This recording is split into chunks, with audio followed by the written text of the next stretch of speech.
Hi guys, welcome to Reading Bliss. My name is Maria. You can find me as Kiwiria on Instagram, Ravelry, Pinterest, and as Maria M on Goodreads.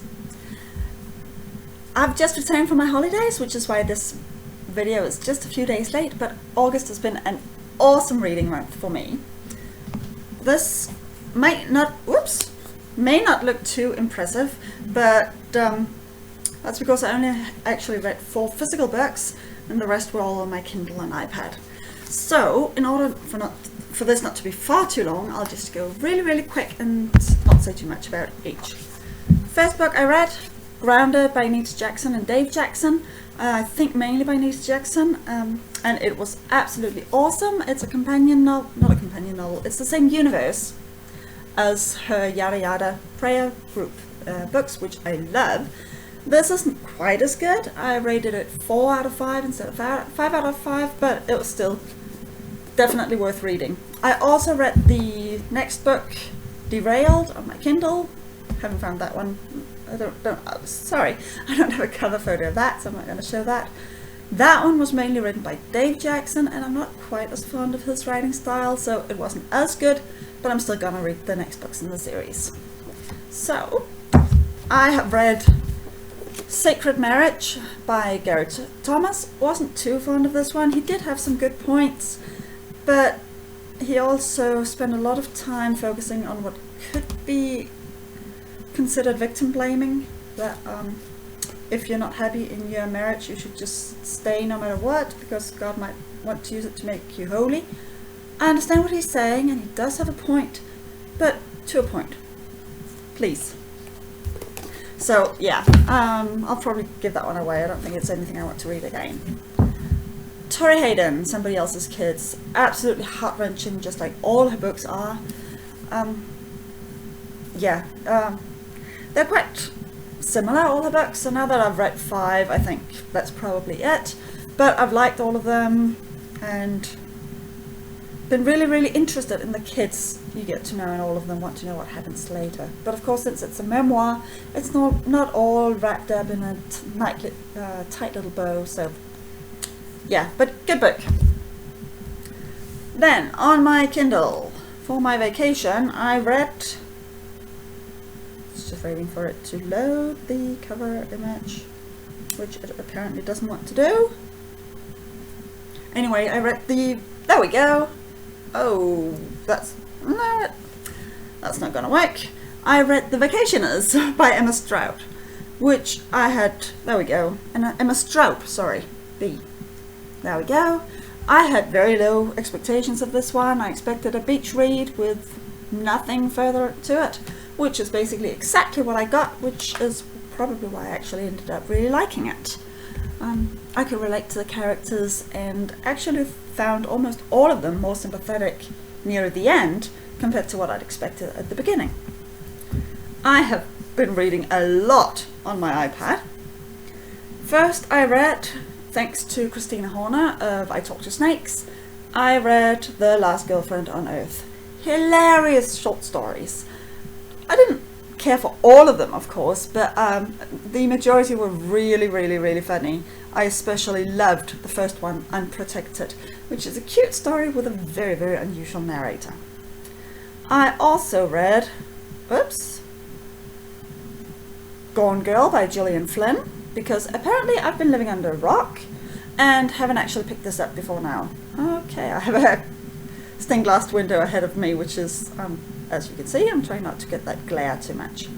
Anyway, I picked this up about a year ago and only got about 20 pages into it. Just couldn't get into it at all, which I don't get, because this time when I picked it up, I could not put it down and read it in just 2 days.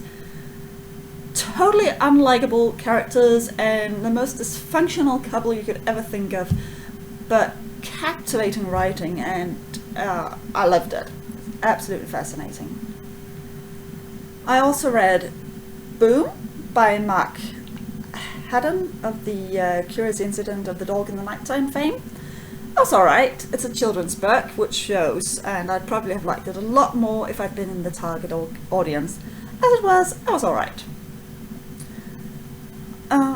However, by far the best book I read all month was Wonder by R.J. Palacio. Not sure how that's pronounced. Here we go. Maybe you can see how it's spelled. Otherwise, look it up on Goodreads, or you may already have read it, already have heard of it, because it's been out and about for a while. Everybody's been talking about it. I just hadn't gotten around to reading it until now. I had some downtown in the library, picked it up because I knew I also had it as an ebook at home, so it didn't matter that I wouldn't be able to finish it. Sat and read for 2 hours straight and loved it. I mean, I wanted to hug all the characters, and I was crying happy tears near the end, and it was just amazing. It's definitely not for everybody. It's kind of tacky, kind of cheesy, but personally, I loved it.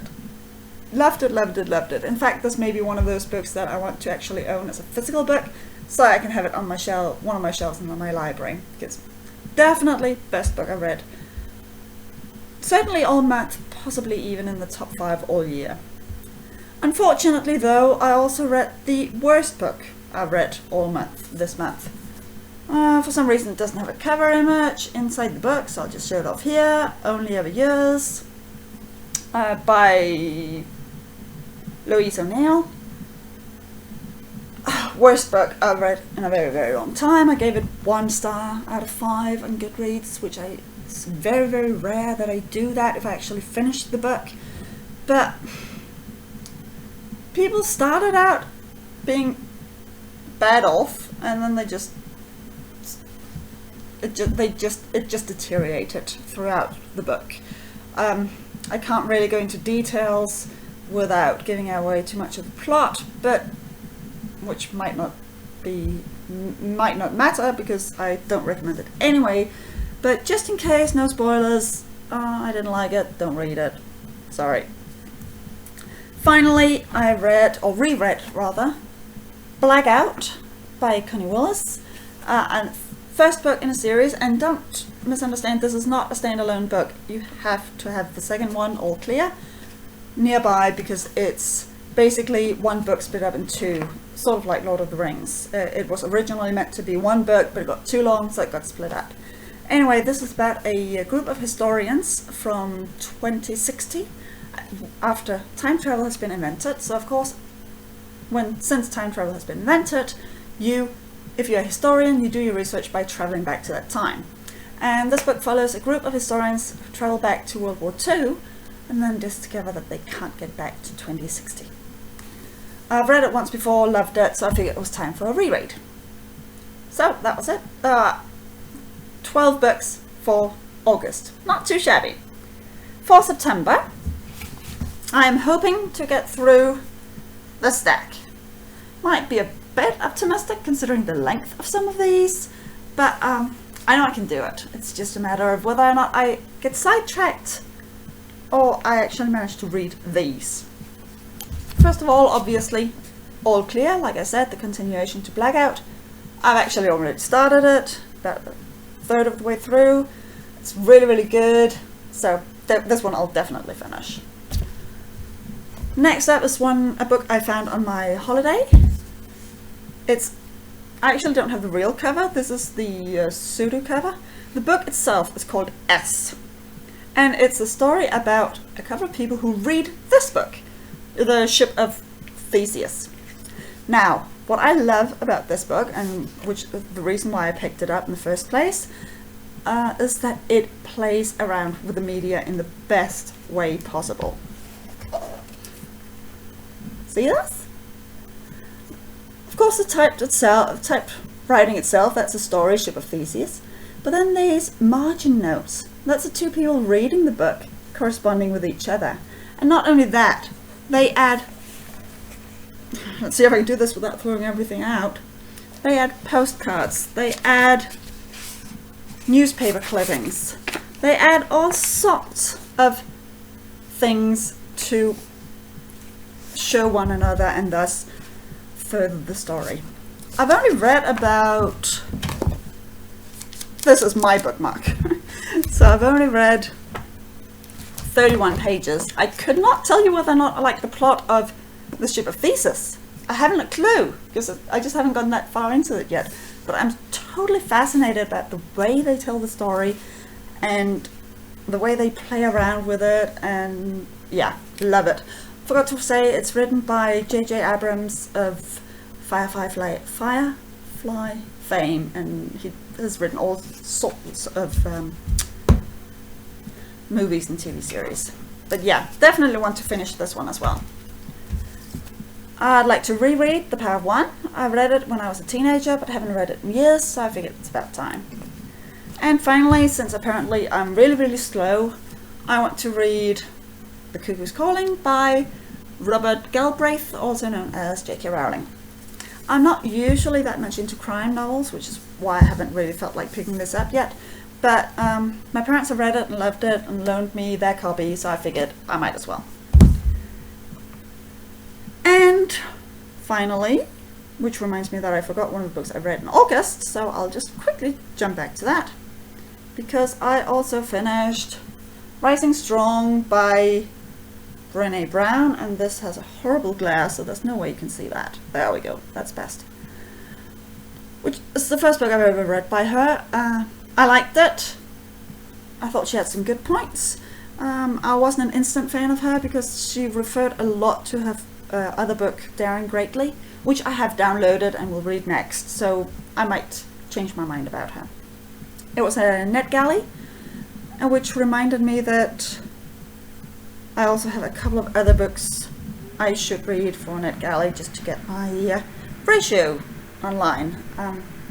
There is Lair of Dreams by Liva Bray, but when I downloaded it I didn't realize it was the second book in a series and I haven't read the first one, so I have to read that one first and it's taking me a while.